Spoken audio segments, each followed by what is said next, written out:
প্রিয় দেশবাসী এবং প্রবাসী যারা হচ্ছে সায়েদকে বাঁচানোর জন্য এবং চিকিৎসার জন্য টাকা দিয়েছিলেন, সায়েদ কিন্তু মারা গেছে। এই জিনিসটা আপনাদেরকে আপডেট দেওয়া দরকার এবং কি আমার দিকে অনেকে তাকায় আছেন যে আমি হচ্ছে আপডেটটা দেই।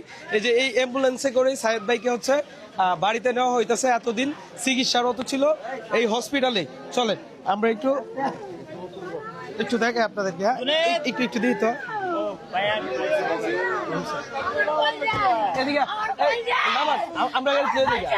আমরা গাড়িতে লয়ে যাই। হ্যাঁ আপা আমার গাড়িতে পড়ুন, আমার গাড়ি বাসা আপা শুনো, এনে তো ঠিকঠাক করতেন না, কিন্তু কাজ করুন দিত না, এনে ঠিকঠাক দিত না ভাই। হ্যাঁ আচ্ছা আচ্ছা আচ্ছা কিছু করার নাই, ভালো করে দেন আমরা হেনো দেন আমার। আচ্ছা আচ্ছা তাহলে একজন উঠুক দেন, তাহলে সমস্যা না, আর লাগতো না। সে হচ্ছে লাস্ট করে। আচ্ছা কাকা আপনি একটু দেখে লয়ে যান জাফারে, তুমি যাও। আচ্ছা আমি আগে চলে যাবো।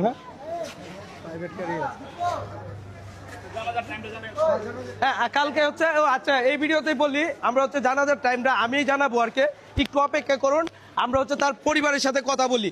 আর এই মুহূর্তে লাশ নিয়ে হচ্ছে তার বাড়িতে যাইতেছে। আমি মনে করি বিশেষ করে দূর থেকে আসবেন, এখন ভিড়ভাট্টা করার দরকার নাই। তার পরিবারে যেহেতু মারা গেছে তো বুঝতেই আছেন ব্যাপারটা, তাদের পরিবার এবং কি তাদের কি সিচুয়েশন হইতে পারে। আমি চাই আপনারা হচ্ছে ভিড়ভাট্টা না করেন, আপনাদেরকে খুব শীঘ্রই হচ্ছে আমি জানাজার টাইমটা বলে দিব এবং কি লাস্ট পর্যন্ত আমি আপডেটটা দিব। এই মুহূর্তে আমরা হচ্ছে মেডিকেলে আছি, আর মেডিকেল থেকে হচ্ছে অতিক্রম করতেছে এই যে অ্যাম্বুলেন্স বাহী, এইটাতেই হচ্ছে সায়েদ ভাইকে নিয়ে যাইতেছে। আর যারা বিশেষ করে টাকা পয়সা পাঠাইছিলেন, দেখেন টাকা পয়সা দিয়ে কখনো মানুষ বাঁচানো যায় না। আল্লাহ তাআলা যদি না চায় কখনো একটা মানুষ 1 সেকেন্ড বাঁচানোর মতো ক্ষমতা কারো নাই।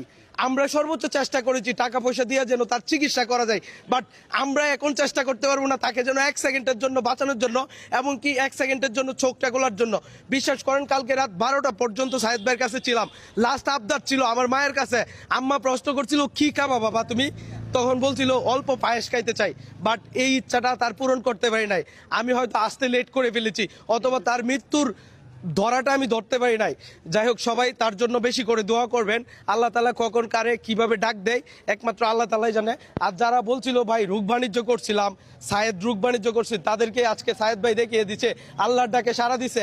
এবং কি এই মানুষটাও আয়সা দেখে যাক যারা হচ্ছে সায়েদ ভাইকে রোগ ব্যবসায়ী বলছিল এবং কি সে হচ্ছে প্রতারণা করেছে, প্রতারক বলছিল। আজকে আমার হাত পা কাঁপতাছে, কি বলে আপনাদেরকে বলবো যে সায়েদ ভাই মারা গেছে, আপনারা আয়সা দেখেন। তবে জাতির কাছে একটা প্রশ্ন, আপনারা এই প্রশ্নের উত্তর দেন, তাকে কেন প্রতারক বলা হইল, তার কেন বলা হয় লিভার ক্যান্সার না জন্ডিস হয়েছে, বলেন এটার কোনো উত্তর দিতে পারবেন? এটার কোনো উত্তর নেই। পরিশেষে একটা কথাই বলবো, মৃত্যু কার কখন হবে এটা জানা নাই, তবে মৃত্যু কিন্তু অনিবার্য। আর যারা আমাকে এবং কি সায়েদকে প্রতারক এবং কি অনেক কিছু বলেছেন, তাদের কাছে আজকে একটা প্রশ্ন রাখতে চাই, এখন বলেন প্রতারক, মৃত ব্যক্তিটাকে এখন বলেন প্রতারক। আর আমাকেও যারা ভিউ ব্যবসায়ী বলছেন, দেখেন এটা নিয়ে আমি একদম কথা বলতে চাই না।